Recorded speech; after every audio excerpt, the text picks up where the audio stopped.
Bloomberg Audio Studios. Podcasts, radio, news. The Stock Movers Report, your roundup of companies making moves in the stock market, harnessing the power of Bloomberg data. Let's take a look at some stocks on the move today. I'm Tom Keene with Paul Sweeney and Bloomberg's Lisa Mateo. Good morning. Good morning. Yeah, I'll try my best. So we'll start with Intel, ticker INTC. Their share, there you go. You got the sound effects too, and the little sound. Shares have been up as much as 4%. So here's what the deal. Sources telling Bloomberg Intel approached Apple about an investment in the company. They also talked about how to work more closely together. Still in the early stages, might not even come to an agreement, but it's not just Apple. Right. They're saying that they're talking with other companies too. But the thing is that Apple was a longtime customer of Intel, but it switched to its own in-house processors the past few years.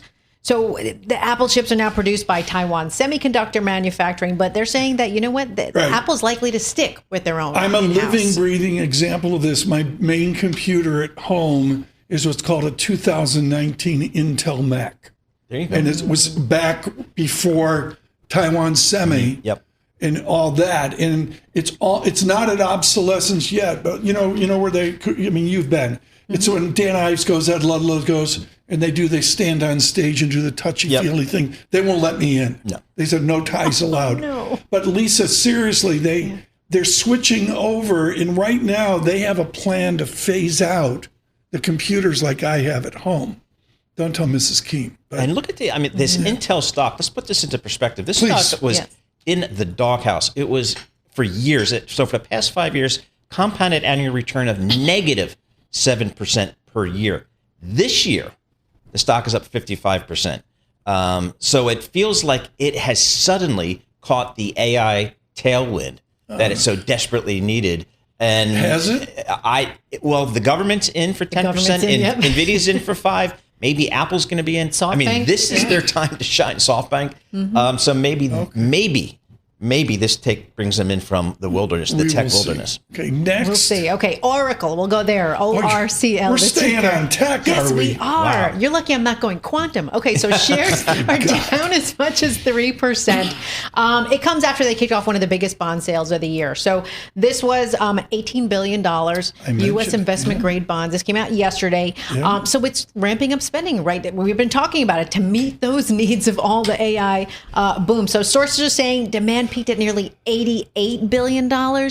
So they're issuing debt in 6 parts. That includes a rare 40-year bond. Nice. So what can the proceeds from this sale be used for? A few things. Okay, you got capital expenditures, future investments or acquisitions, other general corporate purposes.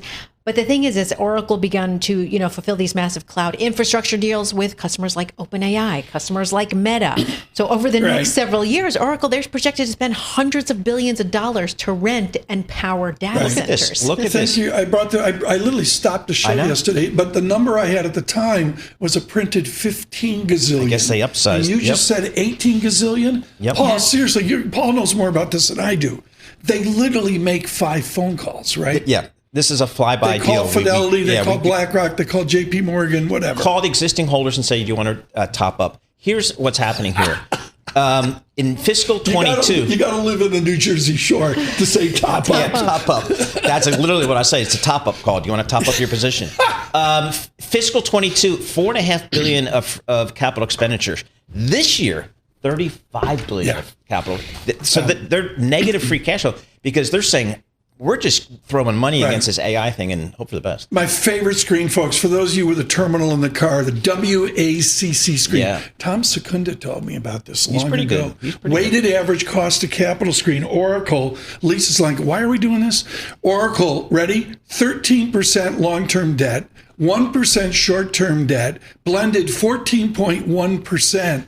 86% equity. Yep. So that's a lot of bonds compared to the other MAG 5, 6, 7, 8. Yep. That's good. But still way below like Ford Motor, Right. Good others. stuff. Did we beat that to death? We did. That's a good Is there one. something to say There this? is. Don't you do quantum? I'm not doing do quantum toothpaste.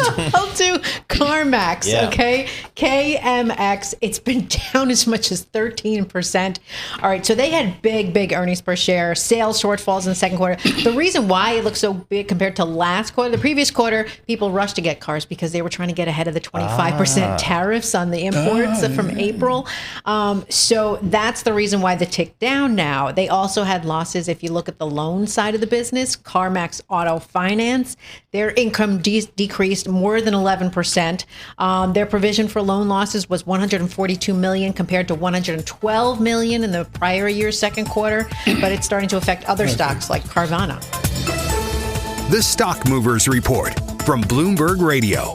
Check back with us throughout the day for the latest roundup of companies making news on Wall Street. And for the latest market-moving headlines, listen to Bloomberg Radio live. Catch us on YouTube, Bloomberg.com, and on Apple CarPlay and Android Auto with the Bloomberg Business app.